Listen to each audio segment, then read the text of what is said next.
Hello and welcome to Clammy Games recommends Flinthook, a roguelite action platformer with the unique grappling hook mechanic, developed by Tribute Games and released on Steam in April 2017. Now I'm a little bit late to the party with regards to Flinthook, but better late than never I suppose. I love roguelites and this is a fantastic example of such a game due to the way the developers have utilized the roguelite mechanics of permadeath and procedural generation, which, combined with fast-paced gameplay, made for a really compelling game. You play as the eponymous space captain Flinthook, who is cashing in on bounties on the most notorious space pirates. This plays like an action platformer, with Flinthook having the ability to shoot the plasma pistol with a bee, a chrono belt which slows down time, and of course the literal hook of the game, which allows the character to propel himself all over the map at a breakneck pace. And when used in combat scenarios or in obstacle course type sections, this can be really fun and satisfying to pull off. The developers started off with the idea of Spider-Man with a gun and spent most of the time trying to get the hook controls feeling right, and I have to say, it does feel really good and really awesome. Do note that I played with the mouse and keyboard, even though a controller was recommended, but the controller scheme felt way off to me. You are given a choice of 3 ships to explore for each level leading up to the boss, with the ships having characteristics like bazaars, which means that there are more shops on the ship, tough troops, where all enemies have more health, tenderizer, where there are a disproportionately larger amount of spikes on the ship, and so on. Having the ability to choose which ship to explore next is always good, since as the player, you can avoid certain rooms. For example, the asphyxia trait results in a countdown timer appearing, which causes Flinthook to take continual damage if it reaches 0, adding a sense of urgency. However, I hate time limits in games, so naturally I would avoid that ship. Combat itself is your standard fare of shooting and jumping to avoid projectiles, and the enemies do have predictable and exaggerated attack patterns, which is a good thing, considering how the developers want you to use the grappling hook.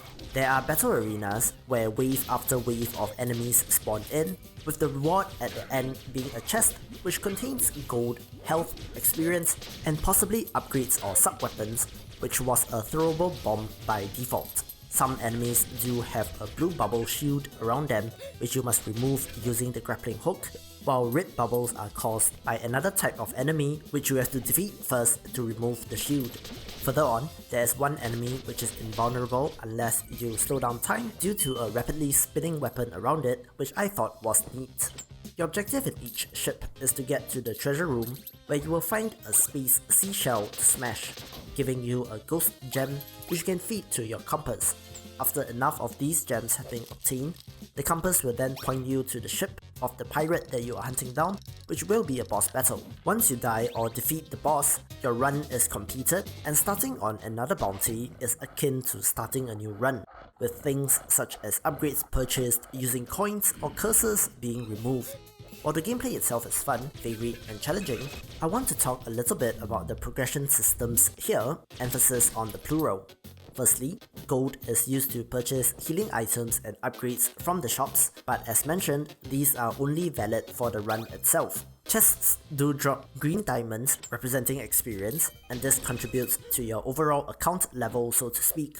Leveling up rewards you with a booster pack for perks, which is fun to open without any of the microtransaction nonsense. You can mix and match perks based on the number of available pips that you have, and these include adding range to your weapon, increasing XP gains, increasing max health, and so on. Next, completing a ship rewards you with a green token, which is used to purchase permanent upgrades from the black market, including increasing XP gains, increasing the number of perk points, unlocking new sub-weapons, abilities, and so on. I firmly believe that these multi-layered progression systems kept me playing, as I was always working towards that next upgrade just so that my next run was hopefully more successful. Additionally, we also have relics and lore that you can collect throughout the game, which unlocks new information and backstory about the world that the developers have created. Asking questions such as who or what is under the hood of Flinthook, what is the lighthouse, what are ghost gems, etc., showing the thought and effort that went into making the game. Finally, Tribute Games is also the developer behind Mercenary Kings and the previously recommended Resolve. but a common sentiment which I share is that Flinthook is their best game to date. The loop is compelling, from challenging gameplay to the innovative grappling hook and the aforementioned progression systems, which makes this a recommendation, so do give this a shot. Anyway, that will do it for this video. Thank you for watching. If you enjoyed the video, please don't forget to like, share and subscribe.